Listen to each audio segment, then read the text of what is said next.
Hi, welcome to my knitting podcast. It has been a while since I've done one of these, almost 2 full months I think, if not more, and I was considering putting this off even longer because there is near zero continuity between what I was knitting at the end of last year and what I'm knitting now. I've basically abandoned all of the whips that I had and done a bunch of new cast-ons for various reasons. Mainly being I went on holiday and I only took certain projects with me, and that I have deadlines for knitting now, which is kind of mad, but they're deadlines that I've chosen and I'm fine with having, but it does constrict what I knit when a little bit. I fully plan on picking up everything I was working on before at some point after I finished what I've got on now. So yeah, I've got a bunch of new stuff to share with you, but before I do, I want to show you my blouse number 1, which is what I'm wearing now. If you followed my podcast, you'll know that I finished knitting this in, I think maybe August, and I knitted it in like a pink and blue and green self-striping yarn, which I had a big love-hate relationship with and ended up not wearing at all. I dyed this in December using Rit synthetic dye to this beautiful navy blue shade, and I love it. I love it. It's so much nicer. The dye came out really well. I made a short form video of the dyeing process. I did use the synthetic dye because this is a cotton acrylic blend and it's a way more involved process than dyeing just natural fibres. I had to heat water up to boiling, put this in, and then stir continuously for about an hour. Also, while this was drying, just as a word of warning, it did stain anything it touched. So I now have a blue stained towel, which isn't the end of the world. If you're used to dyeing natural fibres and you use this synthetic dye, it is a bit different.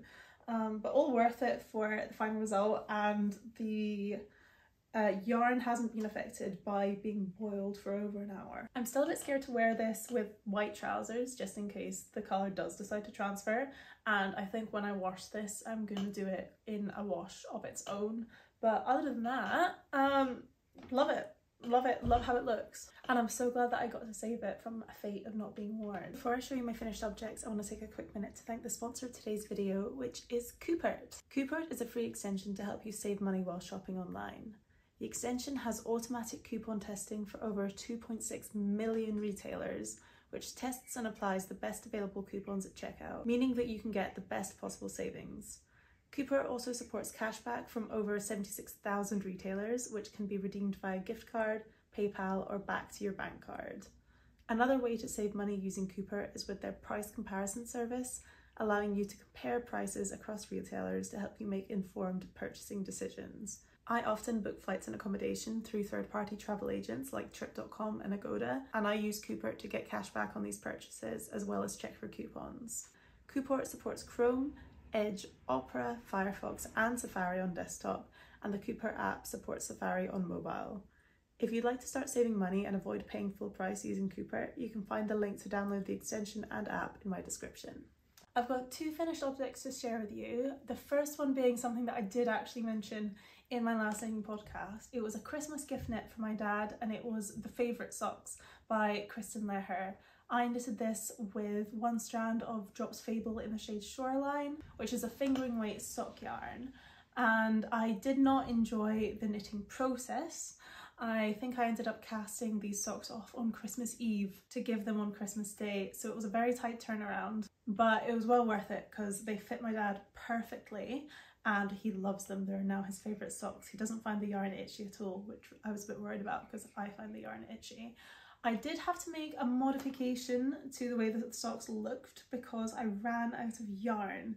So I finished the first sock and got as far as I could with the second sock before I finished the bowl, and then I was like, oh no, I don't have enough yarn for the toes. So I unravelled the toe of the first sock and used that yarn to knit as much of the body of the second sock until they were like even. Luckily I had a bowl of Drops Fable in the shade Off-White, so I used that to make the toes because I didn't have enough time to order more yarn in the same shade. So yeah, the socks now have a contrasting toe, which is not ideal, but I think it looks okay. My dad certainly likes it, which is all that matters. The pattern is free and was easy to follow. I just don't love using tiny needles and DPNs. One thing I did have to do actually, because the pattern says to try on the sock as you go and then start doing the toe decreases after it hits your pinky toe, I had to go on Google and find out how many inches bigger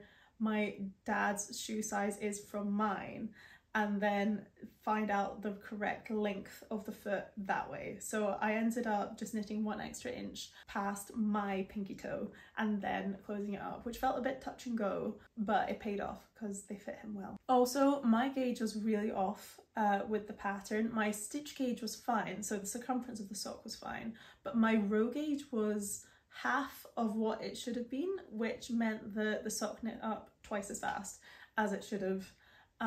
Which works really well for me, but it still felt like it took forever. I think I spent 2 weeks or maybe 10 days just making this pair of socks, which I feel like I can make an entire like chunky weight sweater in that amount of time and it'd be a much less fiddly and frustrating process. But then my dad loves them so much that I probably am gonna make him another pair of socks next Christmas. Hopefully by this time next year I'll have forgotten how strenuous a task it is, or at least give myself some more time. If there's no time crunch, I'm sure it's a much more enjoyable pattern to knit. And the yarn is good and cheap if you're not really sensitive to potentially itchy fibres. One thing I will say is just make sure you buy more than 1 bowl if you're knitting for someone that has not so tiny feet. I think even if I knit myself a pair of socks using that pattern, I would probably need more than 1 bowl. So something to bear in mind. My second finished object, I've got it here. This is my first ever test knit. This is the Athens Asymmetric Top made by Roche. I knit almost the entirety of this while I was on holiday in Taiwan. I knit this in a DK weight yarn. I used 3 bowls exactly of King Cole Linen-Dale in the shade Fennel, which is a cotton linen viscose blend. I am so happy with the colour. I thought it was a bit of a risk to go for this sage green, but I think it looks so good on my skin tone. And I also wear a lot of like white linen low-rise trousers, and I've got some beige cargo pants that go really, really well with this. So I'm so happy that I've got like a nice styling option. There were a few little issues with the pattern while it was in testing, meaning that mine fits a little bit different than if you were to knit it. It's meant to be a lot more figure hugging around the waist, and mine ended up being a bit more flowy and having a bit of positive ease, which honestly I kind of prefer. I really like how small this armhole is. It's not extremely comfortable on the first wear, but it does stretch out, and it means that even though it's just 1 shoulder and with kind of a non-stretchy fabric, I really feel secure. Like I really don't feel like this side is going to fall down at all. This was also my first time following a made to measure pattern.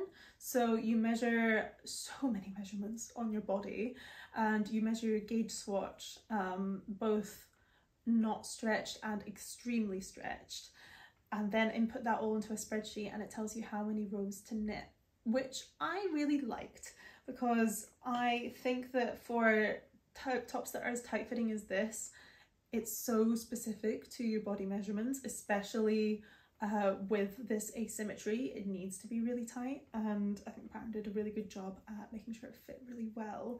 So thank you, Roche, for having me as one of your testers. I really enjoyed making this. It was quite a quick knit. I did have to concentrate a lot while making these front and back straps. I couldn't really look up from the pattern at all, but once I joined in the round, it was really simple, as you can imagine.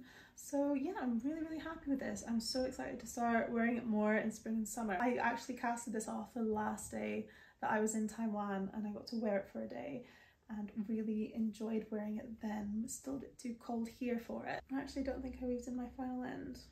Interesting. Okay, let's move on. That's all my finished objects. Now I have a few big whips to show you. I'm gonna go in order from when I casted these on, and this I actually cast on Christmas Day. This is the start of my zipper sweater by Petite Knit.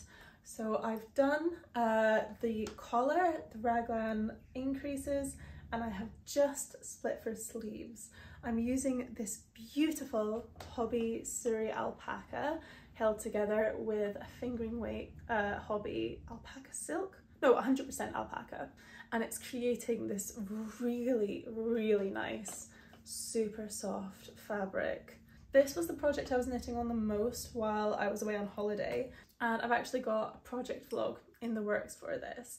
I'm knitting the smallest size because I'm a little bit off gauge. I've put it down for the past week or so because I've got another project that I'm focusing on, but I've really done the most of the legwork here. These raglan increases felt like they were taking forever. As you can see, it's quite wide in the body there, but I think the rest of the body is going to go by really quickly. This is such a gorgeous yarn combination.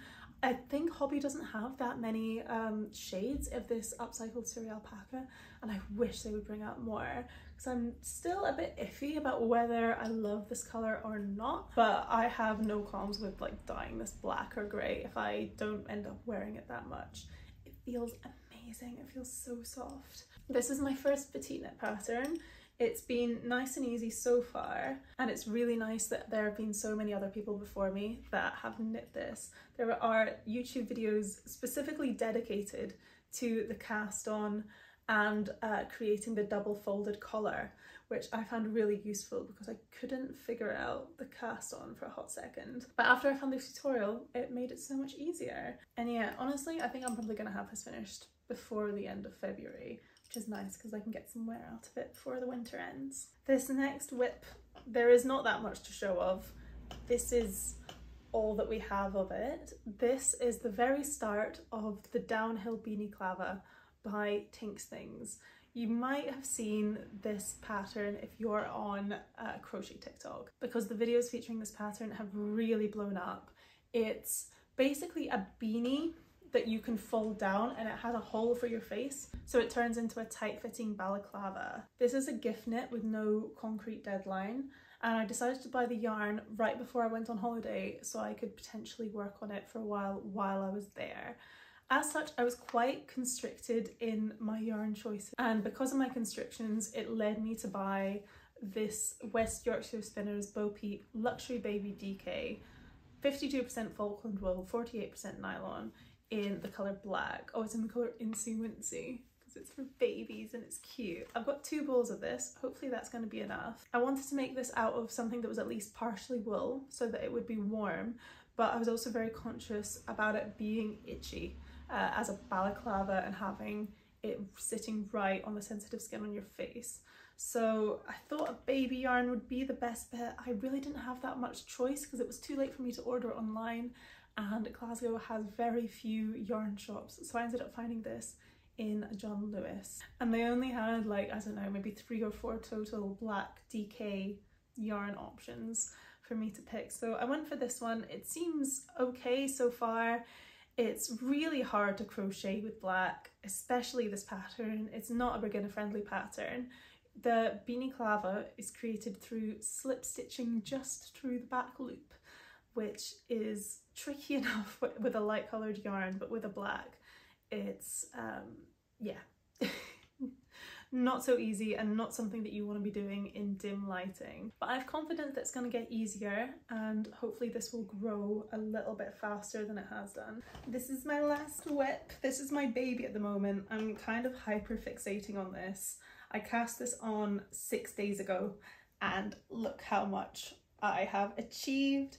This is cardigan number 9 by My Favourite Things Knitwear, my second cardigan number 9, and I'm knitting this with a bunch of different Hobbii yarns that they have gifted me, and they're sponsoring one of my future videos. So there's going to be a project vlog up of this in mid-February. I was inspired by some designer knitwear that I saw to do this beautiful striping, and I'm making a few modifications to my cardigan number 9 pattern to make this cardigan look more like the designer cardigans I saw. So instead of the double knit button band that you do at the end, I'm doing a garter stitch button band at the same time as knitting the body. I'm also going to make the sleeves wider, and I think I'm going to make the body longer as well, so it's nice and oversized. I'm knitting the smallest size, but I'm off gauge, so I think this is still going to be kind of oversized. And yeah, this is certainly an experimental colour scheme for me, but so far it's looking better than I had hoped. So I'm really happy with this, and it's probably the next video that you'll see from me will be the making of this. So I'll leave some things for that video. And that is all of my works in progress. So not that many, but they're big projects, and sweaters are my favourite thing to knit. So I'm kind of really enjoying myself at the moment. After I finish these 2 sweaters, I'm thinking of taking a break from knitting sweaters totally and go back to my whips, finish them off. There is some sewing that I want to do. I don't know, I was thinking of potentially doing like a crafty vlog of sewing mainly and other crafts that aren't knitting, because I have a big pile of sewing stuff that I want to do, but I keep putting it off because I keep wanting to make sweaters. So let me know if that's something that you would like to see, or if you just want the purely knitting content, which is also totally understandable. And I almost left you without talking about my one yarn acquisition. So I bought this in a random little yarn shop in Tainan in Taiwan. This is 100-gram ball of chunky weight yarn from a brand that Ravelry said is discontinued. It's this gorgeous mix of like greys and beiges and browns, and it's 65% wool, 30% tactile, which I googled and it said it's a type of like polyamide synthetic fibres, and then it's also 5% polyamide. I couldn't really pass up how gorgeous this colour scheme is. It was kind of an expensive yarn, it was £8, and I had no room in my suitcase to do anything like buy a sweater quantity of this. So I let myself just have the one bowl. It's really unusual for me to just buy a bowl of wool because I think it's pretty, but I was thinking maybe some slippers or a beanie, but then it's kind of soft, but it's not like super soft, so I would be scared of the beanie that I would end up finding it itchy. But I'm thinking slippers where I wear like thin socks underneath going into the slippers so it doesn't actually touch my skin. This is kind of like the perfect colour combo for like a Scandi inspired pair of knit slippers. So I might go away and look up chunky weight patterns for slippers and put this to good use. It's made in Switzerland also, so I don't know how it ended up in Taiwan. But yeah, it was so nice to go to that yarn shop. I have barely been in any like really nice yarn shops in person, which is probably for the best for my spending, but it was so nice to just go in there and like just have a root around, a big dig, and look at all the colours and get a bit carried away. And I was really umming and ahhing on whether or not I should actually just make an impulse purchase, because I'm really bad at making impulse purchases. I get like a decision paralysis on whether or not I want it just because I'm there and it's pretty, or whether or not I'll actually get some functional use out of it. So I do need to prove to myself that I made the right decision here and actually make something nice with this. And that's all I have to share with you. Thanks so much for watching. I hope you're doing well, and I'll see you in the next one. Bye!